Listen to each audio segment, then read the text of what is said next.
ലൂക്കോസ് എഴുതിയ സുവിശേഷം 19-ാം അധ്യായത്തിൻ്റെ 11, 12, 13 വാക്യങ്ങൾ. ലൂക്കോസ് എഴുതിയ സുവിശേഷം 19-ാം അധ്യായം അതിൻ്റെ 11, 12, 13 വാക്യങ്ങൾ.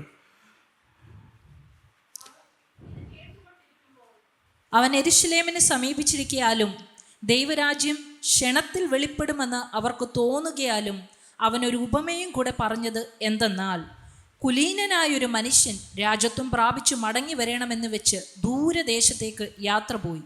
അവൻ 10 ദാസന്മാരെ വിളിച്ച് അവർക്ക് 10 റാത്തൽ വെള്ളി കൊടുത്തു.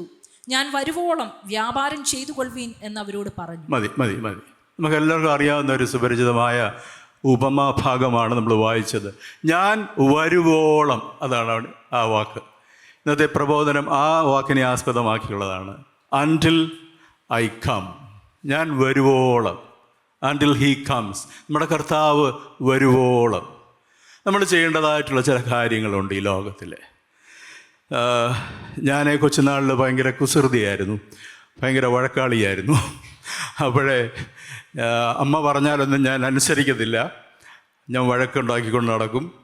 അപ്പോൾ അമ്മ എപ്പോഴും ഉപയോഗിക്കുന്നൊരു വാക്കുണ്ട്, പപ്പ വരുമ്പോൾ ഞാൻ പറയും, പപ്പ വരുവോളം നീക്ക പപ്പ ഇങ്ങോട്ടൊന്ന് വന്നോട്ട് എന്ന് മക്കളോട് പറഞ്ഞിട്ടുള്ള മാതാപിതാക്കളുണ്ടോ ഇവിടെ? നിങ്ങളുടെ മാതാപിതാക്കൾ നിങ്ങളോട് അങ്ങനെ പറയാറുണ്ടോ? പപ്പ ഒന്ന് വന്നോട്ട്, പപ്പ വരുവോളം. ഞാൻ ഈ ഭാഗം വായിച്ചപ്പോൾ പെട്ടെന്ന് എനിക്ക് ആ രംഗമാണ് ഓർമ്മ വന്നത്. Until he comes. വാസ്തവത്തിൽ അമ്മ അങ്ങനെ പറഞ്ഞു കഴിഞ്ഞപ്പോഴുള്ള പിന്നത്തെ പപ്പ വരുന്നത് വരെയുള്ള എൻ്റെ മണിക്കൂറുകൾ നിങ്ങൾക്കറിയില്ല. ഞാൻ ആകെ വരേണ്ടിരിക്കും. കാരണം എൻ്റെ പപ്പ വല്ലാതെ ശിക്ഷിക്കുന്ന ഒരു സ്വഭാവക്കാരനായിരുന്നു. അപ്പം അമ്മ അങ്ങനെ പറഞ്ഞിട്ട്, അമ്മ പറയത്തില്ല, പപ്പ വന്നു കഴിഞ്ഞാൽ എന്നോട് പറയത്തില്ല, എന്നോടുള്ള സ്നേഹം കൊണ്ട് പപ്പയോട് പറയത്തില്ല. പക്ഷേ അത് കേൾക്കുമ്പോൾ എൻ്റെ മനസ്സിലൊരു വെപ്രാളം, ഒരു പേടിയാണ്. എന്നാൽ കർത്താവ് പറയുക ഞാൻ വരുവോളം എന്ന് പറയുമ്പോൾ നമ്മുടെ മനസ്സിനകത്ത് പേടിയല്ല വരുന്നത്. പിന്നെയോ എന്താ നമ്മുടെ മനസ്സിനകത്ത് വരുന്നത്? കർത്താവ് പറയുക ഞാൻ വരുവോളം. നമ്മുടെ മനസ്സിനകത്ത് പേടിയാണോ? അല്ല, നമുക്കൊരു സന്തോഷമാണ്, അല്ലേ? എത്ര പേർക്ക് ആ സന്തോഷമുണ്ട്? കർത്താവ് പറയുക ഞാൻ വരുവോളം. പ്രിയമുള്ളവരെ, ഈ ലോകത്തിലെ കഷ്ടങ്ങളും പ്രയാസങ്ങളും എല്ലാം ഒന്നും നമുക്ക് സാരമില്ല എന്ന് എണ്ണാൻ കഴിയുന്ന എപ്പോഴാണെന്നറിയാമോ? കർത്താവേ, നീ വേഗം വരുന്നുണ്ടല്ലോ. എൻ്റെ കഷ്ടങ്ങളും എൻ്റെ പ്രയാസങ്ങളും എൻ്റെ ഈ ലോകത്തിലെ വേദനകളും രോഗങ്ങളും എല്ലാം മാറുന്ന ആ ദിവസത്തിനായിട്ട് ഞാൻ കാത്തിരിക്കുന്നു. We anticipate that day when the Lord comes, അല്ലേ? കർത്താവ് വരുന്ന ആ ദിവസത്തിനായിട്ട് ആത്മാർത്ഥതയോട് സന്തോഷത്തോടെ കാത്തിരിക്കുന്ന എത്ര പേരുണ്ട്? ഹല്ലേലൂയ, ദൈവത്തിൻ്റെ സ്തോത്രം. നമ്മൾ ഭയത്തോടെ അല്ല, പ്രതീക്ഷയോടെ നമ്മൾ കാത്തിരിക്കുക. കാരണം കർത്താവ് പറഞ്ഞത് എന്താണെന്നറിയാമോ? നമുക്കറിയാവുന്നൊരു ഭാഗമുണ്ടല്ലോ, യോഹന്നാൻ്റെ സുവിശേഷം 14-ാം അധ്യായത്തിൽ കർത്താവ് പറയുക, എൻ്റെ പിതാവിൻ്റെ ഭവനത്തിൽ അനേകം വാസസ്ഥലങ്ങളുണ്ട്, അല്ലെങ്കിൽ ഞാൻ നിങ്ങളോട് അങ്ങനെ അല്ലായിരുന്നുവെങ്കിൽ ഞാൻ നിങ്ങളോട് പറയുമായിരുന്നു, ഞാൻ നിങ്ങൾക്കായി സ്ഥലമൊരുക്കുവാൻ പോകുന്നു. ഞാൻ പോയി നിങ്ങൾക്കായി സ്ഥലമൊരുക്കിയാൽ ഞാൻ വീണ്ടും വന്ന് നിങ്ങളെ എൻ്റെ അടുക്കൽ വന്ന് നമ്മളെ കൊണ്ടുപോകുന്ന ഒരു കർത്താവാ. ഇനി പോരെന്നല്ല പറയുന്നത്, വന്ന് നമ്മളെ അക്കമ്പനി ചെയ്ത് കൂട്ടിക്കൊണ്ടുപോകുവാൻ കർത്താവ് വരുന്നതിനായിട്ട് നമുക്ക് സ്തോത്രം ചെയ്യാം. ഇന്ന് പലപ്പോഴും നമ്മൾ ഈ കർത്താവിൻ്റെ വരവിനെക്കുറിച്ച് ഉള്ള പ്രസംഗങ്ങൾ വളരെ കുറവാണ്. ഇന്നിലെ ജീവിതത്തെക്കുറിച്ചാണ് കൂടുതലും പ്രസംഗങ്ങൾ കേൾക്കുന്നത്. പക്ഷേ കർത്താവിൻ്റെ വരവേറ്റവും ആസന്നമായിരിക്കുന്നു. ഈ നാളുകൾ കർത്താവിൻ്റെ വരവിന് വേണ്ടി ഒരുങ്ങിയിരിക്കാൻ നമുക്കിടയായി തീരട്ടെ. ദൈവത്തിന് സ്തോത്രം. ഒരിക്കലും ഒരു ഫ്ലൈറ്റിൽ 4 പേര് യാത്ര ചെയ്യുമായിരുന്നു. വേറെ യാത്രക്കാരുണ്ട് ആ ഫ്ലൈറ്റിൽ. 4 പേര് പ്രത്യേകമായിട്ട് ഈ ഫ്ലൈറ്റിൽ യാത്ര ചെയ്യുക. അവരൊരു പട്ടണത്തിൽ നിന്ന് വേറൊരു പട്ടണത്തിലോട്ടുള്ള യാത്രയിലായിരുന്നു. 4 പേര് ആരൊക്കെയായിരുന്നു അറിയാമോ? A prisoner, A widow, A world traveller and A bride. 4 പേര് ആരൊക്കെയായിരുന്നു? ഒരു തടവുകാരൻ, ഒരു വിധവയായ സ്ത്രീ, ഒരു ലോകസഞ്ചാരി, ഒരു വധു. ഈ തടവുകാരൻ എന്തിനാ പോകുന്നതെന്നറിയാമോ? ഒരു പട്ടണത്തിൽ നിന്ന് വേറൊരു പട്ടണത്തിലേക്ക്. അവനെ വധശിക്ഷയ്ക്ക് വിധിച്ചിരിക്കുക. അവൻ്റെ കൂടെ കുറേ പോലീസുകാരുമുണ്ട്. അപ്പോൾ ആ പട്ടണത്തിലെ ഈ വധശിക്ഷ നടപ്പാക്കാനായിട്ട് സാധിക്കുകയുള്ളൂ. അവനെയും കൊണ്ട് പോലീസുകാർ ഇങ്ങനെ പോവുകയാണ് ഫ്ലൈറ്റിൽ. അപ്പോൾ അവൻ്റെ അവസ്ഥയൊന്ന് ആലോചിച്ച് നോക്കിയേ. വധശിക്ഷയ്ക്ക് വിധിക്കപ്പെട്ട് വധശിക്ഷ നടപ്പിലാക്കാൻ പോകുന്ന ഒരു മനുഷ്യൻ്റെ മനോഭാവം ഒന്ന് ചിന്തിച്ച് നോക്കി. അവൻ ആ ഫ്ലൈറ്റിൽ ഇരിക്കുമ്പോൾ അവൻ്റെ മനസ്സിൽ കൂടെ കടന്നു പോകുന്ന കാര്യങ്ങൾ എന്തൊക്കെയായിരിക്കും? ആ വധശിക്ഷ അവനെ കാത്തിരിക്കുന്നു. അവൻ്റെ യാത്രയുടെ നീളം അവന് ദൈർഘ്യമേറിയതായിട്ട് തോന്നും, അല്ലേ? പെട്ടെന്ന് അവനയ്യോ ഇനി കുറച്ച് മണിക്കൂറുകളൂടെ കഴിയുമ്പോഴത്തേക്ക് എൻ്റെ ജീവിതം അവസാനിക്കുമല്ലോ. അവനപ്പോഴേ ആഗ്രഹിക്കുന്ന എന്താ? ഈ ഫ്ലൈറ്റ് ഒന്ന് ഡിലേ ആയിരുന്നെങ്കിൽ, ഒരു മൂടൽമഞ്ഞ് വന്ന് ഇവിടെ ഇത് വേറെ ഏതെങ്കിലും ഒരു വിമാനത്താവളത്തിൽ ഈ ഫ്ലൈറ്റ് ഇറക്കിയിരുന്നെങ്കിൽ, അല്ലെങ്കിൽ എന്തെങ്കിലും ഒരു തടസ്സം വന്നിരുന്നെങ്കിൽ എന്നുള്ള ചിന്തയിലാണ് ഇവൻ ഈ ഫ്ലൈറ്റിനകത്തിരിക്കുന്നത്. കാരണം അവൻ്റെ മണിക്കൂറുകൾ എണ്ണപ്പെട്ട് കഴിഞ്ഞിരിക്കുന്നു. He is facing judgement. ആ മനുഷ്യൻ ഒരു ന്യായവിധിക്കായിട്ട് കാത്തിരിക്കുകയാണ്. ഒരു ന്യായവിധിയിലേക്ക് അവൻ യാത്ര ചെയ്യുകയാണ്. രണ്ടാമത് ഉള്ള യാത്രക്കാരി ഒരു വിധവയായ സ്ത്രീയാണ്. അവരിപ്പോഴാണ് വിധവയായത്. അവരുടെ ഭർത്താവിൻ്റെ മരണവാർത്ത അറിഞ്ഞിട്ട് അവർ യാത്ര ചെയ്യുകയാണ്. ഭർത്താവ് ഈ പറയുന്ന പട്ടണത്തിലാണ്. അവർ ഈ പട്ടണത്തിൽ നിന്നും ഫ്ലൈറ്റിൽ കയറിയിട്ട് ഭർത്താവിൻ്റെ മരണവാർത്ത അറിഞ്ഞപ്പോൾ ഭർത്താവിൻ്റെ അടുക്കിലേക്ക് അവൾ കടന്നു ചെല്ലുകയാണ് ശവസംസ്കാരത്തിന് വേണ്ടി. പക്ഷേ ഇവളുടെ മനസ്സിനകത്ത് വലിയ ഭാരം. കാരണം അവൾ ആഗ്രഹിച്ചതുപോലെ ഒരു നല്ല ഭാര്യയായി ജീവിപ്പാൻ അവൾക്ക് കഴിഞ്ഞില്ല. ആ ഭർത്താവിന് കൊടുക്കേണ്ട സ്നേഹമോ കരുതലോ ഒന്നും കൊടുക്കുവാൻ അവൾക്ക് കഴിഞ്ഞില്ല. ആ പാപഭാരം, ആ ദുഃഖഭാരം, ആ കുറ്റബോധവും പേറിയ ഇവൾ യാത്ര ചെയ്യുന്നത്. അയ്യോ, ഞാൻ കുറച്ചുകൂടെ നല്ലൊരു ഭാര്യയായിരുന്നെങ്കിൽ, കുറച്ചുകൂടെ നന്നായിട്ട് എൻ്റെ ഭർത്താവിനെ ഞാൻ സ്നേഹിച്ചിരുന്നെങ്കിൽ, കരുതിയിരുന്നെങ്കിൽ എന്നുള്ള വലിയ കുറ്റബോധത്തോടു കൂടിയാണ് ഈ സ്ത്രീ യാത്ര ചെയ്യുന്നത്. നാലാമത്തെ ആൾ ഒരു ലോക സഞ്ചാരിയാണ്, വേൾഡ് ട്രാവലർ. ആ വ്യക്തിയെ സംബന്ധിച്ചിടത്തോളം അവന് ഒരു ചിന്തയുമില്ല. അവനിങ്ങനെ ലോകം ചുറ്റി സഞ്ചരിക്കുക. അവനിവിടെ ഈ ഫ്ലൈറ്റ് അവിടെ ചെന്ന് ഇറങ്ങുമോ ഇല്ലയോ, എപ്പോഴാണ് ഇറങ്ങുന്നത്, ഇതിനെക്കുറിച്ച് ഒന്നും അവൻ ബോധേഡല്ല. അവൻ ഇതിനു മുമ്പ് പല പ്രാവശ്യം യാത്ര ചെയ്തിട്ടുണ്ട് ഫ്ലൈറ്റിൽ. അവൻ്റെ ജീവിതം മുഴുവനും ജീവിതത്തിൻ്റെ സന്തോഷം തേടി അവൻ അലഞ്ഞു നടന്നു. അവനെ പ്രത്യേകിച്ച് അങ്ങനെ മുൻപിൽ എന്താണ് സംഭവിക്കാൻ പോകുന്നതിനെക്കുറിച്ചുള്ള ആകാംക്ഷയോ കാര്യങ്ങളോ ഒന്നുമില്ല. അവന് ഭാവിയെക്കുറിച്ചുള്ള യാതൊരു ആകുലതകളുമില്ല. അവന് എപ്പോഴും ജീവിതം ത്രില്ലാണ്. അവന് ഇന്നിലാണ് അവൻ ജീവിക്കുന്നത്. ഇന്ന് തിന്നുക, കുടിക്കുക, ആനന്ദിക്കുക, നാളെ മരിച്ചു പോകും. ഈ ചിന്താഗതിക്കാരനായിരുന്നു ഈ മനുഷ്യൻ. അപ്പോൾ അവന് ഒരു വളരെ ലിഷർലി ആയിട്ട് അവൻ യാത്ര ചെയ്യുന്നത്.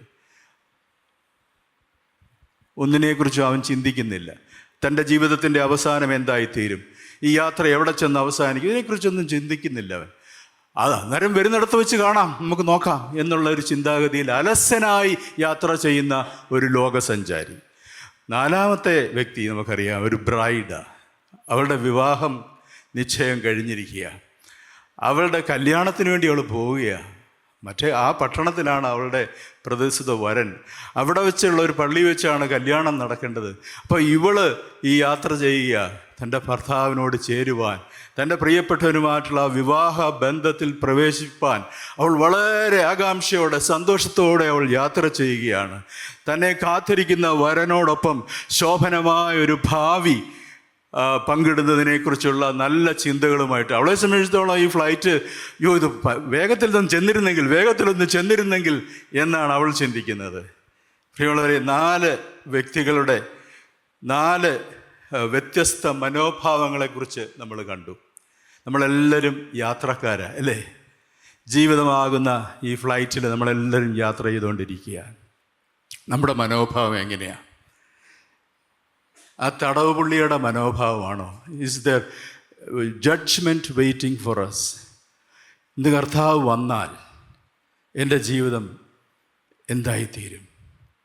ഞാൻ ശിക്ഷാവിധിക്ക് പാത്രീഭൂതനായിത്തീരുമോ? ഈ ചിന്തയോടുകൂടി ആരെങ്കിലും ഈ ജീവിതയാത്ര ചെയ്യുന്നുണ്ടെങ്കിൽ മടങ്ങി വരാനുള്ളൊരവസരം കർത്താവ് തരിക. കാത്തിരിക്കാൻ ന്യായവിധി മാത്രമേ നിങ്ങൾക്കുള്ളൂ. നിങ്ങൾക്കറിയാം നിങ്ങൾ തെറ്റിലാണ് ജീവിക്കുന്നത്, പാപത്തിലാണ് ജീവിക്കുന്നത്. പക്ഷേ നിങ്ങൾക്കത് തിരുത്തുവാൻ താല്പര്യമില്ല എങ്കിൽ തീർച്ചയായിട്ടും കർത്താവ് ഒരു അവസരം തരിക. അവങ്കിലേക്ക് മടങ്ങി വരുവാനുള്ള ആഗ്രഹം യേശു ഉടനെ മടങ്ങി വരണമെന്ന് ഇങ്ങനെയുള്ള കൂട്ടർ ആഗ്രഹിക്കുന്നില്ല. കുറച്ചുകൂടെ പോട്ടെ, ഇങ്ങനെ കുറച്ചുകൂടെ പോട്ടെ, കുറച്ചുകൂടെ പോകട്ടെ എന്ന് വിചാരിച്ച് അവർ മുൻപോട്ട് നീക്കിക്കൊണ്ടിരിക്കുക. പക്ഷേ ന്യായവിധിയുടെ ദിവസങ്ങൾ അടുത്തിരിക്കുക. അതുകൊണ്ട് നമ്മുടെ ജീവിതത്തെ ക്രമപ്പെടുത്തുവാൻ നമുക്കിടയായി തീരട്ടെ.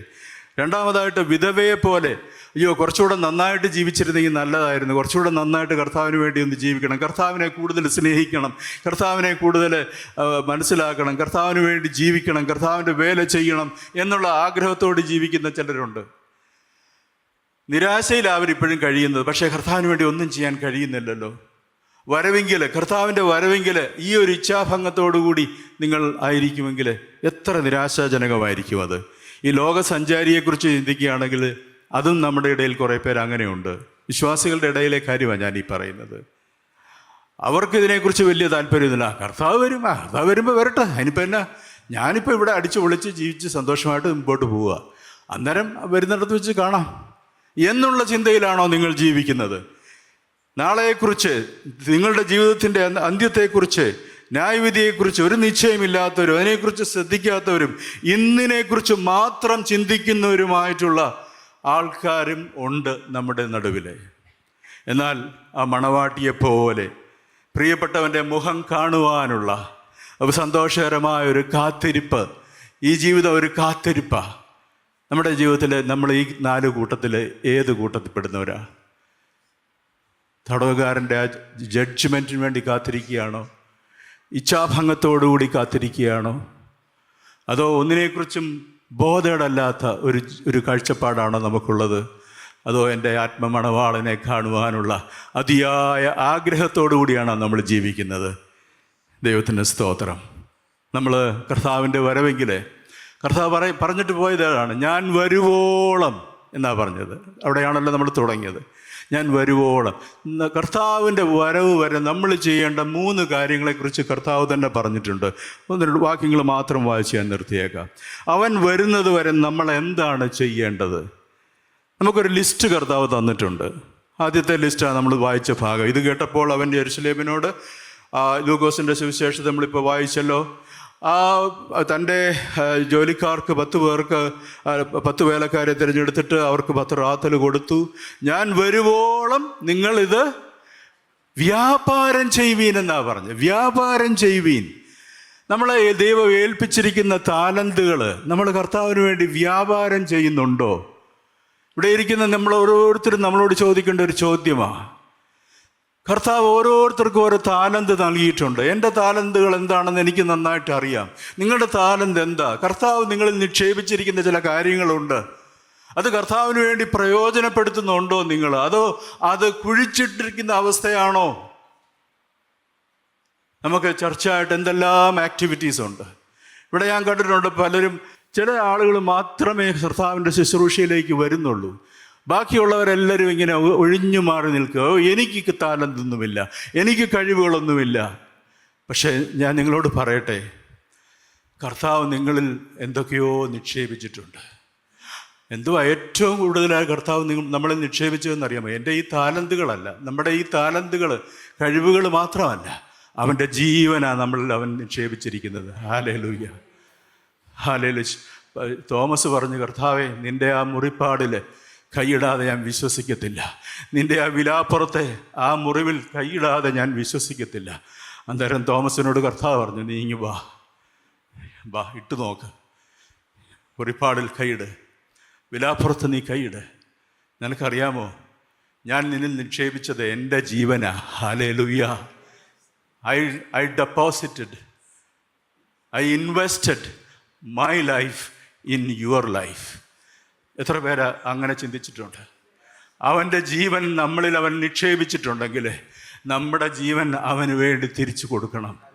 നമ്മുടെ ജീവനിൽ ദൈവം തന്നിട്ടുള്ള, ഈ ജീവിതത്തിൽ ദൈവം തന്നിട്ടുള്ളത് അവന് തിരിച്ച്, if you invest what God has invested in you back on him, then you will be blessed. എത്ര പേരങ്ങനെ ചിന്തിക്കും? എത്രയോ അവസരങ്ങൾ കർത്താവ് നമുക്ക് തന്നിട്ടുണ്ട്. മറ്റുള്ളവരോട് സുവിശേഷം പറയുവാൻ, കർത്താവിൻ്റെ വേലയിലായിരിക്കാൻ, ചെറിയ ശുശ്രൂഷ ആയിക്കൊള്ളട്ടെ, കർത്താവ് വരുവോളം നമ്മളിൽ നിക്ഷേപിച്ചത് തിരിച്ച് അവന് കൊടുക്കുക എന്നുള്ളതാണ് നമ്മൾ ആദ്യം ചെയ്യേണ്ടതായിട്ടുള്ള കാര്യം. രണ്ടാമതായിട്ട് നമ്മൾ ചെയ്യേണ്ട കാര്യം എന്താണെന്നറിയാമോ? ഒരു വാക്യം വായിക്കാം. 1 കൊരിന്ത്യർ 4:5. 1 കൊരിന്ത്യർ 4:5. ആകയാൽ കർത്താവ് വരുവോളം സമയത്തിന് മുമ്പേ ഒന്നും വിധിക്കരുത്. കണ്ടോ, കർത്താവ് വരുവോളം, അവിടെ എല്ലാം ഉപയോഗിച്ചിരിക്കുന്ന വാക്യത.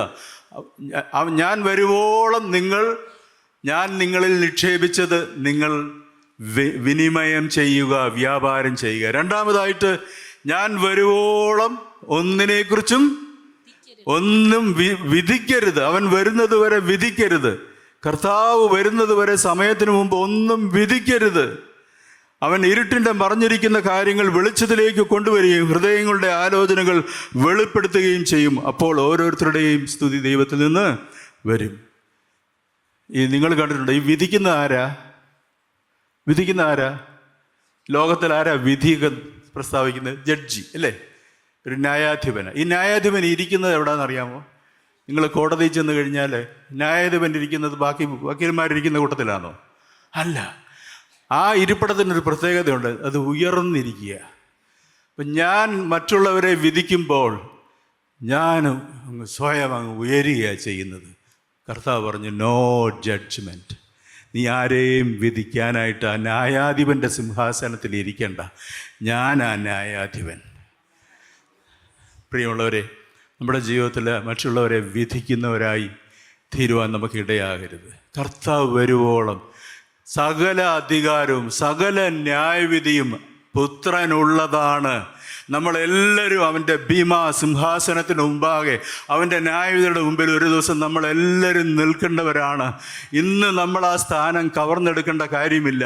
നമ്മുടെ ചുറ്റിലും തെറ്റുകളും പ്രശ്നങ്ങളും അനീതിയും ഒക്കെ നടന്നിരിക്കാം. പക്ഷേ അതൊക്കെ ദൈവസന്നിധിയിൽ അറിയിക്കുക, അല്ലാതെ ഒന്നിനെയും നമ്മൾ വിധിക്കുവാൻ നമ്മുടെ ഹൃദയങ്ങൾ മുൻപോട്ട് വരരുത്.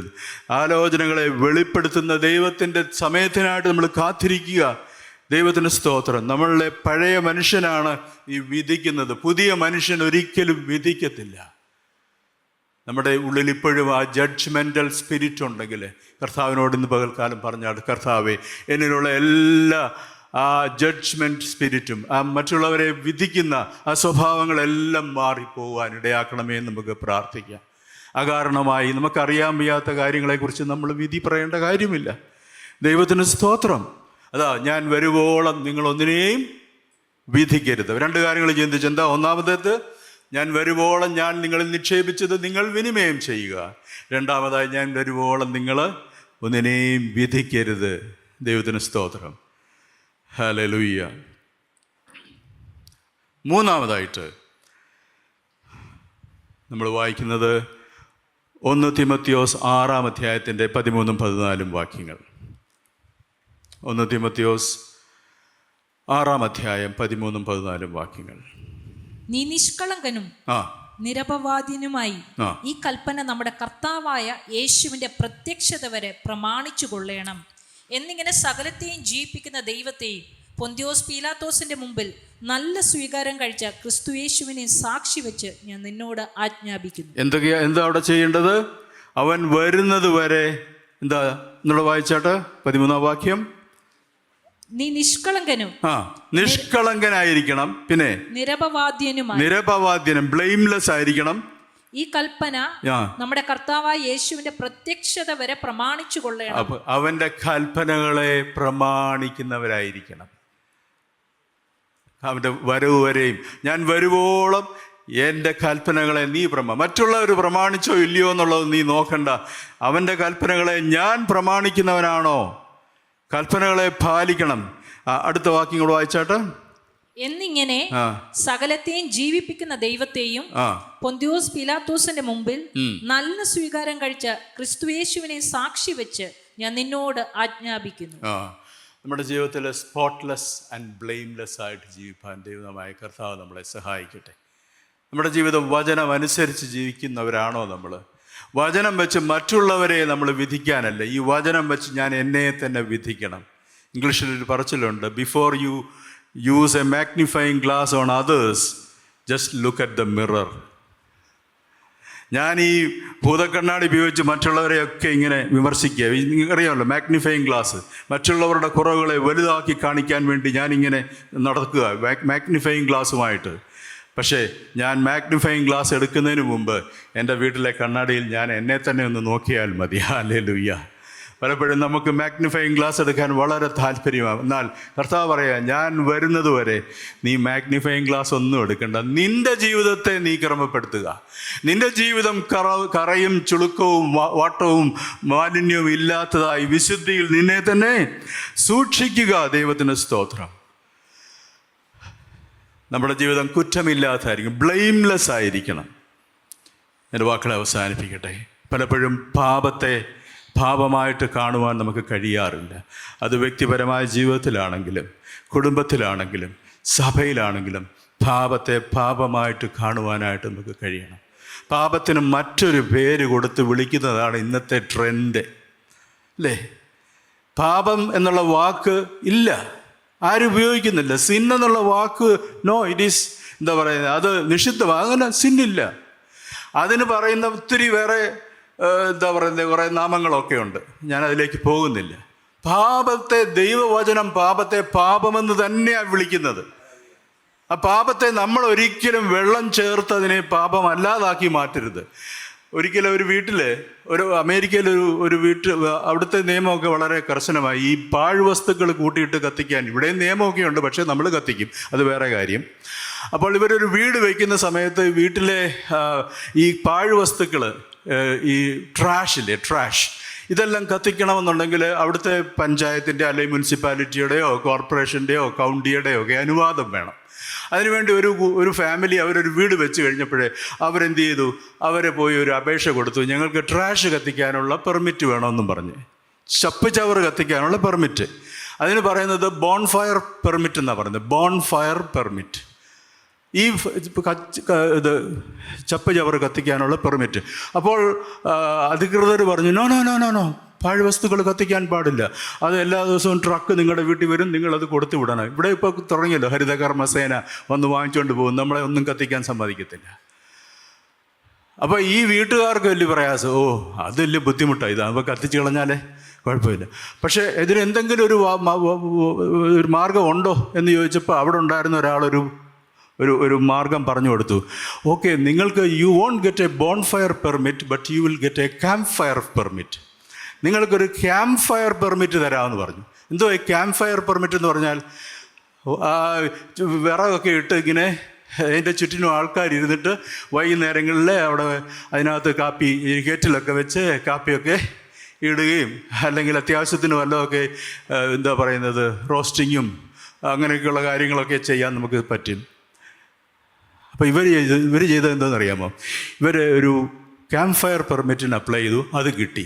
എന്നിട്ട് ഇവർ ഈ പെർമിറ്റ് വെച്ചുകൊണ്ട് ഇവർ പരിപാടി ചെയ്യുന്നത് എന്തോന്നറിയാമോ? ഇവർ ഈ ചപ്പുചവറെല്ലാം കൂടി ഇട്ടിട്ട് കത്തിക്കും. എന്നിട്ട് അതിൻ്റെ അടുത്തൊരു കെറ്റിൽ കൊണ്ട് ഇങ്ങനെ വെച്ചേക്കും. അപ്പോൾ അധികൃതർ വന്നു കഴിഞ്ഞാൽ ഇതെന്തുവാ, ക്യാമ്പ് ഫയർ ആണോ ബോൺ ഫയർ ആണോ? ഇത് ക്യാമ്പ് ഫയറാ, കാരണം കെറ്റിലിരിപ്പുണ്ട്. പക്ഷേ കത്തിക്കുന്നത് എന്തുവാ? ചപ്പും ചവറുമാ, which is against the law. തീയയുടെ പേര് മാറ്റി. പറഞ്ഞ എത്ര പേർക്ക് മനസ്സിലായോ?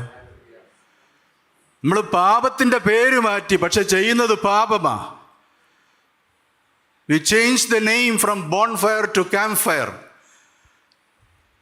നമ്മുടെ ജീവിതത്തിലെ ദൈവവചനം ബോൺഫയറിനെ ബോൺഫയർ എന്ന് തന്നെ വിളിക്കുന്നത്. എൻ്റെ ജീവിതത്തിലെ ചവറുകൾ ഇതിട്ട് കത്തിക്ക്. ഇത് എൻ്റെ ഹൃദയത്തിൽ കിടക്കുന്നതിനെ കത്തിച്ച് കളയണം. അത് ദൈവം കത്തിച്ച് കളഞ്ഞോളും. ഞാനത് ദൈവസന്നിധിയിൽ ഏറ്റുപറഞ്ഞാൽ മാത്രം മതി. ഞാൻ അതിനെ പാപമല്ലാതാക്കി മാറ്റി, എന്നിൽ പാപമില്ല എന്ന് പറയുവാനല്ല, പിന്നെ ദൈവസന്നിധിയിലെ ഒരു യഥാർത്ഥമായ ഏറ്റുപറച്ചിലിൻ്റെ അനുഭവത്തിലേക്ക് വരുവാൻ, ദൈവം പാപമെന്ന് പറയുന്നതിനെ പാപമായിട്ട് തന്നെ കാണുവാൻ നമുക്കിടയായി തീരട്ടെ. നമ്മുടെ പാപങ്ങളുടെ പരിഹാരത്തിന് വേണ്ടിയാണ് കർത്താവ് നമുക്ക് വേണ്ടി മരിച്ചത്. അപ്പോൾ ആ പാപം നമ്മളില്ല എന്ന് പറയുന്നുവെങ്കിൽ, നമ്മളിൽ പാപമില്ല എന്ന് പറയുന്നുവെങ്കിൽ നാം നമ്മെ തന്നെ വഞ്ചിക്കുന്നു. എന്നാൽ നമ്മളുടെ പാപങ്ങളെ ഏറ്റുപറയുന്നുവെങ്കിലോ നീതിമാനായ യേശുക്രിസ്തു എന്ന കാര്യസ്ഥൻ പിതാവിൻ്റെ സന്നിധിയിലുണ്ട്. അവൻ നമ്മുടെ പാപങ്ങൾക്ക് പരിഹാരമാകുന്നു. ദൈവം നമ്മളെ എല്ലാവരെയും സമൃദ്ധിയായിട്ട് അനുഗ്രഹിക്കുമാറാകട്ടെ. ഇന്ന് കേട്ട ഈ സന്ദേശം തീർച്ചയായിട്ടും നിങ്ങൾക്ക് അനുഗ്രഹമായിരുന്നു ഞങ്ങൾ വിശ്വസിക്കുന്നു. ഒരുപക്ഷെ നിങ്ങൾ ഇതുവരെയും ഈ ചാനൽ സബ്സ്ക്രൈബ് ചെയ്തിട്ടില്ല എങ്കിൽ ദയവായി ഇപ്പം തന്നെ ഒന്ന് സബ്സ്ക്രൈബ് ചെയ്യുക. ഈ സന്ദേശം മറ്റു ചിലർക്ക് കൂടി ഒന്ന് ഫോർവേഡ് ചെയ്ത് കൊടുക്കുക. നിങ്ങൾക്കിത് അനുഗ്രഹമായിരുന്നെങ്കിൽ തീർച്ചയായിട്ടും അത് മറ്റുള്ളവർക്കും ഒരു അനുഗ്രഹമായി തീരുവാൻ അത് കാരണമായി തീരും. God bless you.